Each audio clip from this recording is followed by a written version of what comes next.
As a kid, I was always really creative. I was the type of kid who, instead of using a toy the way it was made, I was taking it apart and creating something different out of it. So by the time I was in high school, I knew I wanted to be an artist. Artist is a really big word. I had no idea exactly how I wanted to do it. But I went to school, North Carolina School of the Arts, when I was a senior in high school. And there we just sort of focused on the fundamentals, design basics and principles, drawing, sculpture, and I just loved it. I went from there to East Carolina University, and at ECU, when you enter the art school, you have to take survey courses. You take a little bit of everything to see what's going to work for you. I took metals the first semester, and I was sold.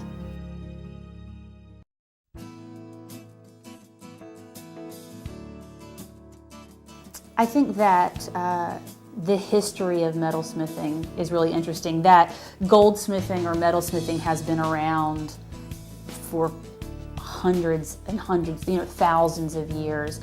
And what still sort of just excites me is that the way that we do things now is very similar to the way that things were done a really long time ago. I mean, I certainly have technology that a goldsmith, working 700 years ago didn't have. But the cues, the way that the metal reacts, that when I'm heating something with my torch and the flame flicks to a different color, it's the same thing that somebody was looking for 700 years ago. The most interesting thing to me about the way that the metal works is that you work it and you work it and it starts to get really hard and it starts to give you all of this resistance. And then all you have to do is just heat it a little bit and anneal, and then suddenly it's back to where you need it to be and you can continue to work it.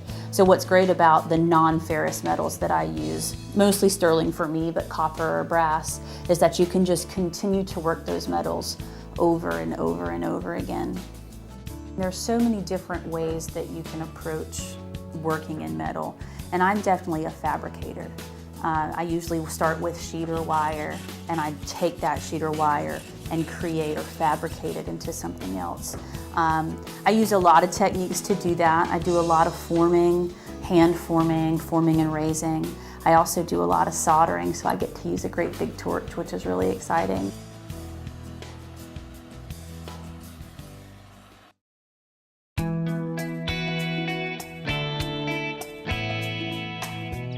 So I sort of create work in different ways. I do work that's very wearable, very much something that a person can put on and leave on and never take off. But I also make works that are oftentimes made for the body but not really wearable at all. And that's my opportunity to deal with concept more than wearability. As far as my wearable works, I work almost completely in sterling silver. I think it's a beautiful, rich, amazing material. And in the last couple of years, I've started to incorporate semi-precious stones, so I have a lot of color in the work. Those pieces tend to be, like I said, almost cellular, architectural. There's a lot of frameworks in those wearable things. I like things to have weight, but yet be open and airy. What I've been working on lately is creating these frameworks, so they're sort of my architecture, and then putting these sort of intricate pierced designs on top, and then putting the stones behind, so that you see the texture and the faceting and the colors of the stones sort of through all of this pierced saw work that I do. As far as my non-wearable works, I don't know, it depends on what inspired me. I have a piece called Unsolicited that it just came to me about the amount of waste that we have in our lives. And so I saved my junk mail for a year, and I had all these bins in my house and I sorted my junk mail by color. At the end of that year, I had tons and tons of paper. So I turned them back into paper pulp and I reformed them by hand, and I made this cascading necklace called Unsolicited. I always work in metal, and then this piece was such a different process.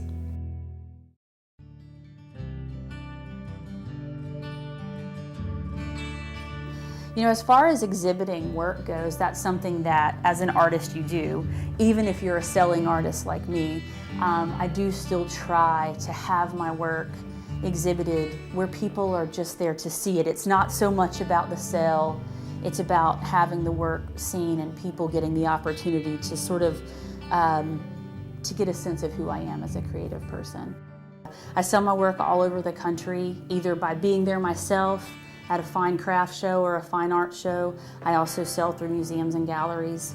I even started wholesaling my jewelry a couple of years ago, which has been a really interesting process, learning to really create lines that a museum store could buy and that their employees could sell.